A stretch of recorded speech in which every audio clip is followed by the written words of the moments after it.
We're back. Welcome back, y'all. Every time's like the first time. I know. What's your bit? Is it what up, foo? What up, foo? It's so off brand for me.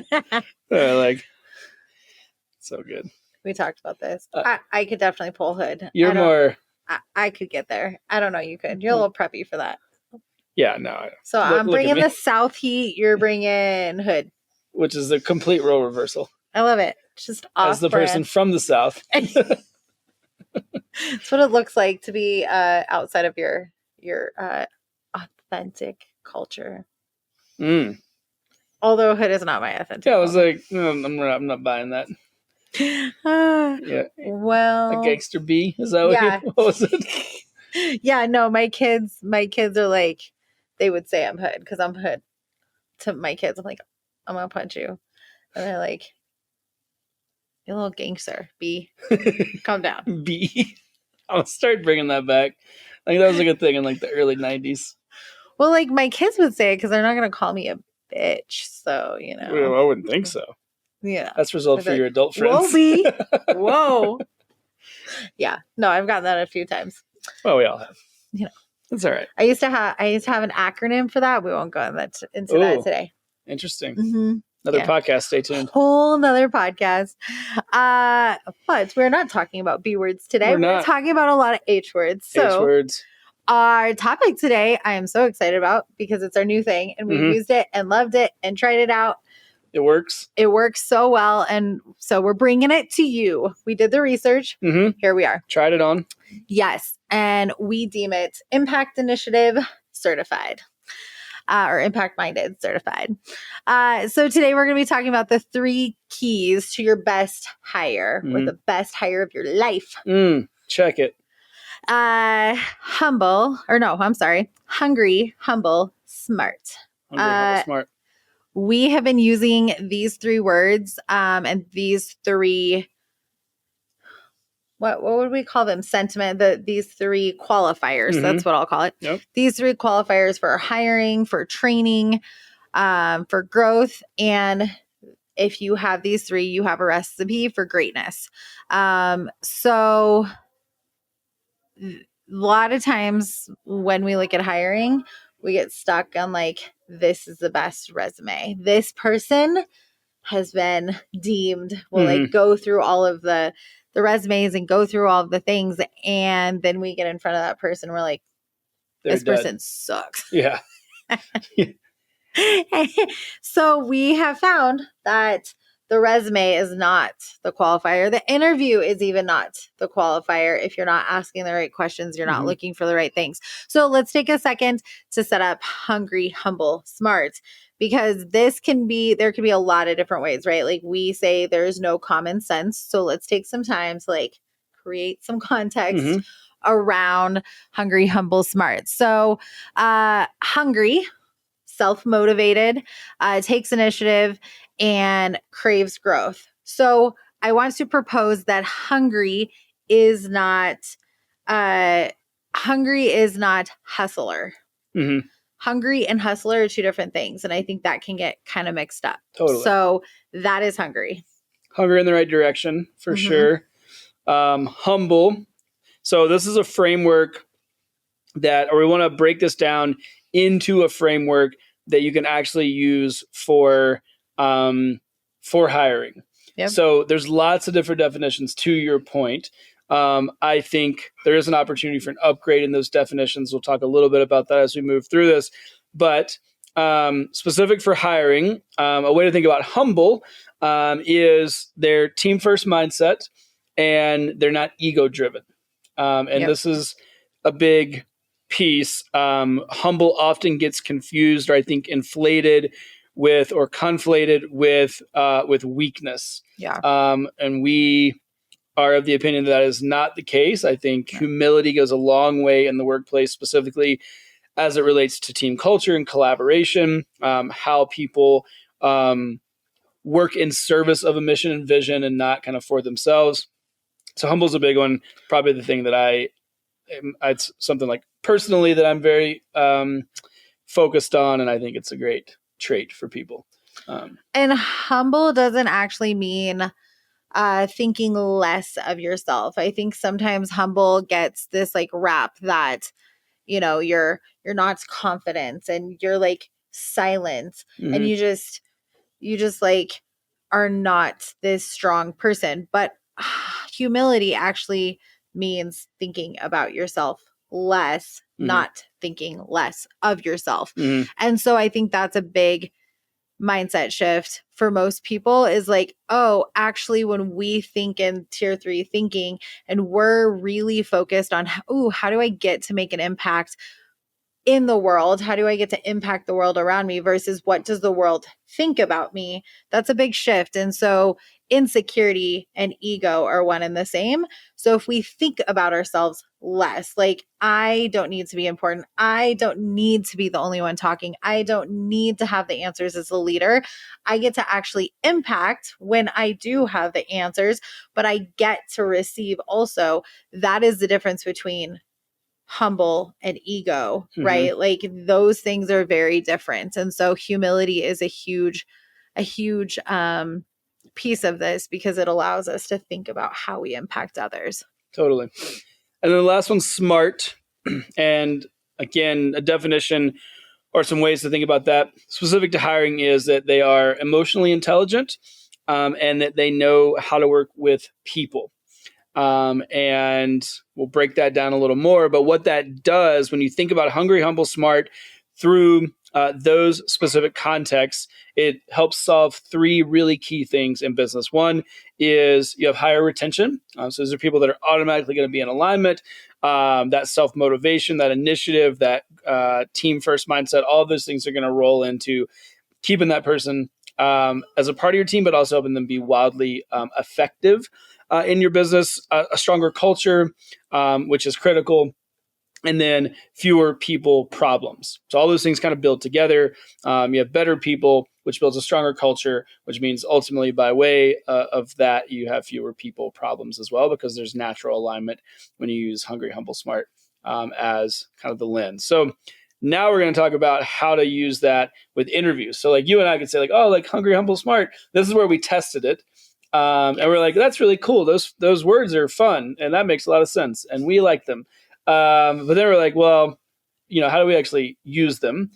Yeah. And interviewing process is actually, you know, that's going to be your first like real go at this, right? You're going to get a resume, like you said, and you're going to be like, oh, this resume looks great. The person looks hungry, humble, and smart on paper. We know that there can be a massive disconnect there. Mm-hmm. So now we want to apply it to the interview process. And we want to give you like a few examples of kind of behavioral questions that you can ask. And the goal is that we're going to ask questions that allow us to get insight into these 3 key areas. So first one is, and this is going to represent hungry or allow you to suss out whether or not this individual is hungry in the right direction. Like you said, it's not hustle. Mm-hmm. So they can be super hungry, but just spending their time doing all the wrong things, right? So like, and this gets, you know, this is a very sexy, hustle, I'm hungry. I'm like, yeah, but you haven't done anything, right? Yeah. Or you're hungry and it's been from a place of scarcity. Hustle and hunger are different because you don't want people in your organization that are driving out of scarcity and driving from the wrong place. So this question actually helps us really map this out and detect it. Yeah. And this is just an example. You can alter this to fit your needs. But tell me about a time you went above and beyond without being asked. And this is that type of kind of self-motivation, takes initiative, craves growth. That was the 3 qualifiers that we gave for hungry. This really gets at the core of that. And you want to listen very intently to the person's answer, right? Mm-hmm. You don't want it to be in alignment with a scenario that connects with your culture, something that connects with, you know, you personally, if you're in a leadership role. So this one really helps get at that hungry piece. The next one, which helps us understand humility or the humble piece, is when was the last time you took full responsibility for a mistake? I love this one. I love asking questions about weaknesses and mistakes in interviews because everyone's like, they all have like the strengths locked and loaded. Yeah. but I love the mistake weakness And this questions. is a better question than like, tell me about your biggest weakness, right? Like that's the popular interview question. And people have that locked and loaded too. My biggest weakness is I can work too much, or I can get too focused on it, right? Like whatever. We all have those like locked and loaded where it's not really a weakness because you're going to see it as right. There's an angle there.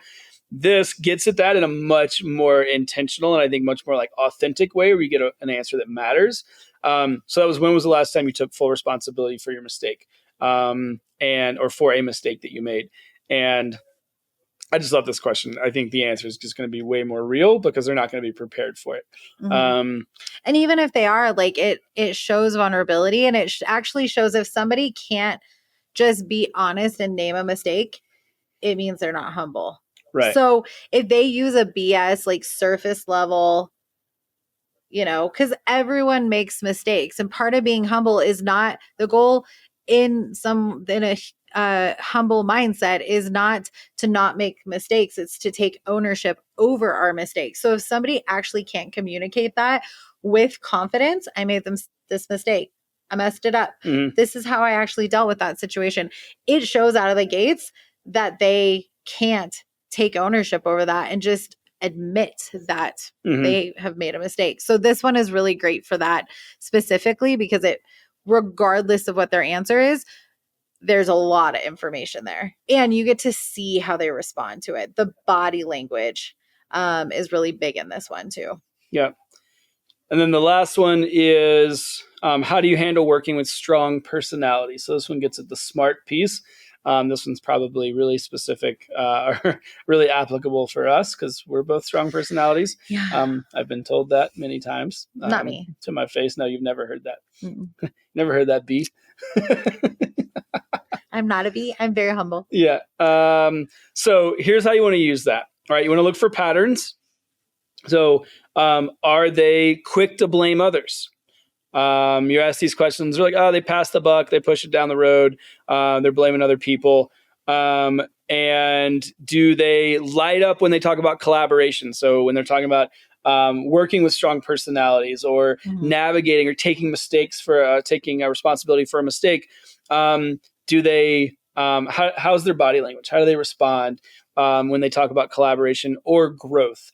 And so this is how you want to use these three things. And it's so good. Like, and this also, your interview doesn't have to last forever. And you also don't have to do a million interviews. Like if you look at it through this lens, you will know you can hire someone in a couple of conversations, not a 6 month. That's a whole other thing. And I've talked about this before, but don't get me started on these like ridiculously long. Who has the time? And you'll weed out with a long interview process. Yeah, it's just a war of attrition. Well, you're going to weed out your hungry people. Yeah, because they went on. They got hired. Yeah, they got hired because they're like in it to win it. Yeah, what you're saying is you value people that don't have anything to do and don't have any prospects. Yeah. Yeah, get out of here. All right, I'm gonna make a lot of people mad. Fuck it. All right, what happens when one of these things is missing? Let's talk about like if you don't, because this is the other thing we've tested. Because you're like, you could be hungry and humble. You could be any combination of that. They go together. Well, and if one is missing, like we've talked about that, it's like, oh, this person's really hungry, but they're not humble. So we're like, that should be fine. Like we've done this, we've tested this. And what happened was they were aggressive and they were the lone wolf. So in sales, everyone's like, oh, that's totally fine. Except for when you have a project that you have to collaborate on, or except for when people do work together, right? Like if they're truly not a lone wolf in a lone wolf position, being a lone wolf is typically not the best thing. Like there is a lot of data to show that our best salespeople sometimes are our greatest cancers in our companies because of this specifically. So if they're hungry, but they're not humble, they're probably not actually hungry. They're probably hustlers and they don't know how to actually create culture around them. They don't know how to do things together. And eventually that's going to impact your client. Because even if like in construction, we have super hungry salesperson. Well, that salesperson has to hand it to the project manager. What happens when that project manager F's it up? Well, all of a sudden, these two have issues because the client calls that salesperson and now he doesn't know how to actually handle that situation. So it puts a lot of issues and then he won't have his teams back. It gets real messy. So we're like, ooh, salespeople, lone wolf, that's what I want. Maybe. Maybe. And then the next one is humble but not hungry. So we've also had this like super recently for our own business and a couple of others. So what break this one down? These people wear me out. Yeah. This is one that at first, that first interaction can be really nice because they're asking a lot of questions and they're open-minded and they're humble and but if you're humble and not hungry, that individual is passive and they need constant pushing. And if you're in a leadership position, this is brutal because we describe this all this is I say this literally every day. It's I can't drag someone over the finish line. I can only show up to the extent that person is willing and able to be growth minded and push. And I can meet them 99% of the way some days if they need it, but I need you to have 1%. These people don't even have the 1%, right? They're passive and they need that kind of constant push. And that's up. You need that self-motivator. You need that person who's connected and hungry. And again, ask good questions, but then have the drive to execute. And that's the key piece here, right? Is intelligence or humility or hunger without execution and forward movement is you flatline. So all of these things